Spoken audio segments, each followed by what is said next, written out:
بسم اللہ الرحمن الرحیم۔ الحمدللہ رب العالمین والصلاة والسلام علی سید المرسلین۔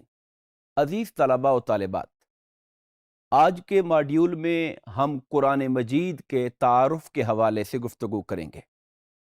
قرآن مجید کو سمجھنے کے لیے ہم سب سے پہلے قرآن مجید کے جو لفظی معنی ہیں، لفظ قرآن کے جو معنی ہیں، اس پر بات کریں گے۔ اس پر اہل علم کے درمیان ایک سے زیادہ آراء ہیں کہ کیا قرآن کا جو لفظ ہے، لفظ قرآن، یہ اس میں جامد ہے کہ اس سے کوئی لفظ آگے نکلتا نہیں اور یہ کسی لفظ سے نہیں نکلا، یا یہ اس میں مشتق ہے؟ کثیر تعداد میں اہل علم کی رائے یہ ہے کہ لفظ قرآن اس میں مشتق ہے۔ جب یہ اس میں مشتق مان لیا گیا تو اگلا سوال یہ پیدا ہوتا ہے کہ یہ خود کس لفظ سے نکلا ہوا ہے، تاکہ ہم قرآن کے معانی کو سمجھنے کی کوشش کریں۔ بعض علماء کی رائے یہ ہے کہ لفظ قرآن قراءتن سے نکلا ہے، جس کا معنی ہوتا ہے پڑھنا۔ چونکہ یہ وہ کتاب ہے جو ساری کائنات میں روئے زمین پر سب سے زیادہ پڑھی جانے والی کتاب ہے، اس لیے اسے قرآن کہا جاتا ہے۔ بعض علماء کرام نے یہ فرمایا کہ لفظ قرآن قرأ سے نکلا ہے، جس کا معنی جمع کرنا، اکٹھا کرنا ہوتا ہے۔ کیونکہ اس کتاب کے اندر اللہ تعالیٰ نے تمام کائنات کے علوم کو جمع کر دیا ہے، اور ان کی جو بیسکس ہیں، ان کی جو بنیادی تعلیمات ہیں، وہ قرآن کے اندر موجود ہیں۔ اس لیے اس کتاب کو قرآن کا نام دیا گیا۔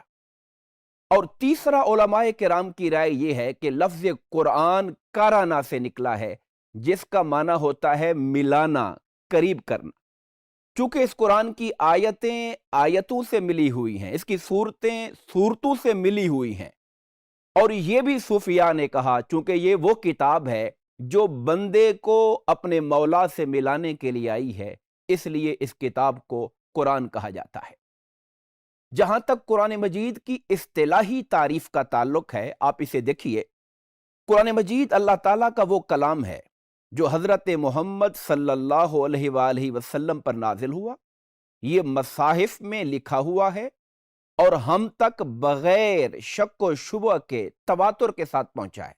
یہ اس کی اصطلاحی تعریف ہے۔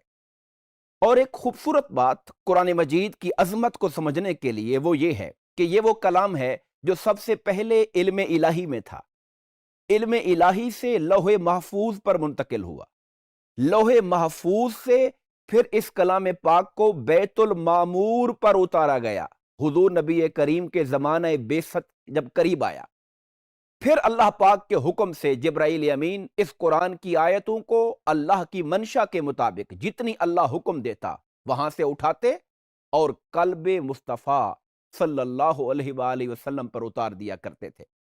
قرآن مجید کے بہت سے نام ہیں، اور یہ جو نام ہیں یہ قرآن مجید کی صفات کے حوالے سے ہیں۔ اللہ پاک نے اس کلام کو بہت سی صفات دی۔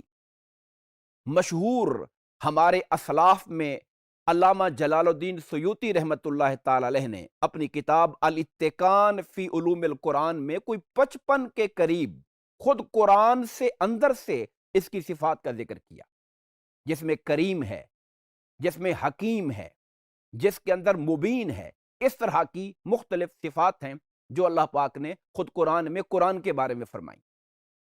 عزیز طلباء و طالبات، جہاں تک قرآن مجید کے ذاتی ناموں کا تعلق ہے کہ قرآن مجید کے اسماء کون سے ہیں، اس حوالے سے اگر ہم قرآن مجید کا بغور مطالعہ کریں تو ہمیں 5 مشہور نام ملتے ہیں۔ خود ایک لفظ قرآن، یہ اللہ نے اس کا نام خود قرآن بھی ذکر فرمایا، ارشاد فرمایا انہو لقرآن کریم، یہ بڑی بزرگی والا قرآن ہے۔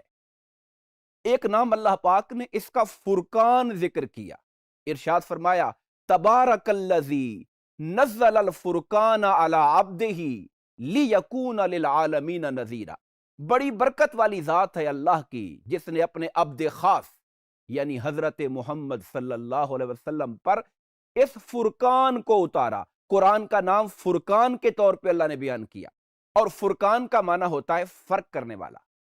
قرآن کس چیز میں فرق کرتا ہے؟ قرآن حق اور باطل میں فرق کرتا ہے۔ قرآن خیر اور شر میں فرق کرتا ہے۔ اس اعتبار سے یہ کتاب ایک قول فیصل کی حیثیت رکھتی ہے کہ جو حق ہے یہ اس کو نکھار کے الگ کر دیتا ہے، اور جو باطل ہے یہ اس کو نکھار کے الگ کر دیتا ہے۔ قرآن کا ایک نام اللہ تعالیٰ نے الذکر بیان فرمایا ہے، فرمایا انا نحن نزلنا الذکر وانا لہ لحافظون۔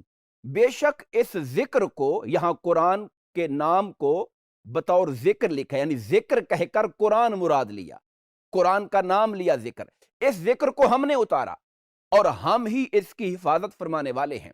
قرآن کا نام اللہ نے النور بھی بیان کیا، لَقَدْ جَاءَكُم مِّنَ اللَّهِ نُورٌ وَكِتَابٌ مُّبِينٌ، اور اس کا آخری نام الکتاب ہے جس کا ہم ذکر کر رہے ہیں، ذَلِكَ الْكِتَابُ لَا رَيْبَ فِيهِ، سورہ البقرہ کی دوسری آیت میں، کہ یہ وہ کتاب ہے جس میں کوئی شک نہیں۔